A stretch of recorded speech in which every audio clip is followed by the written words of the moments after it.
പരാശക്തി നമ. അമേരിക്കയിൽ വെച്ച് അമ്മയോട് ഒരു ഭക്തൻ ചോദിച്ചു, വാസനകളെ മറികടന്നവരാണല്ലോ അമ്മേ സദ്ഗുരുക്കന്മാർ, അവർക്ക് ലൈംഗിക ആഗ്രഹങ്ങൾ ഉണ്ടാകുമോ? അമ്മ കാരുണ്യപൂർവ്വം അരുളി, മോനെ, യഥാർത്ഥ ഗുരു മനസ്സിനെയും അഹങ്കാരത്തെയും മറികടന്നവരാണ്. അവരുടെ ലൈംഗികോർജം ശുദ്ധ ഓജസ്സായി പരിണമിക്കുന്നു. പ്രജനനവാസന ജീവന്റെ ഏറ്റവും താഴ്ന്ന പടിയാണ്.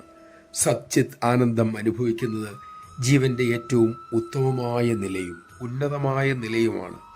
ആഗ്രഹങ്ങളെല്ലാം മനസ്സിലല്ലേ? മനസ്സ് ലയിച്ചു പോയാൽ പിന്നെ ആഗ്രഹങ്ങൾ എവിടെ? സദ്ഗുരു തന്നിൽ തന്നെയാണ് രമിക്കുന്നത്. അദ്ദേഹത്തിന് ആനന്ദിക്കാനായി മറ്റൊന്നും വേണ്ട. സദ്ഗുരു ഈ ശരീരം കൊണ്ട് നടക്കുന്നത് തന്നെ ശിഷ്യന്മാരെ നേരായ മാർഗം സ്വജീവിതത്തിലൂടെ കാണിക്കുന്നതിന് മാത്രമാണ്. അവരിൽ പ്രേമം, പവിത്രത, മഹത്തായ ത്യാഗം, ക്ഷമ, കാരുണ്യം എന്നിവ നിറഞ്ഞു കവിഞ്ഞു ഒഴുകുന്നത് കാണാം. നമഃശിവായ. ചിന്തിക്കൂ, ഈ ഗുണങ്ങളെല്ലാം തിരിഞ്ഞിരിക്കുന്ന സദ്ഗുരുവല്ലേ നമ്മുടെ അമ്മ.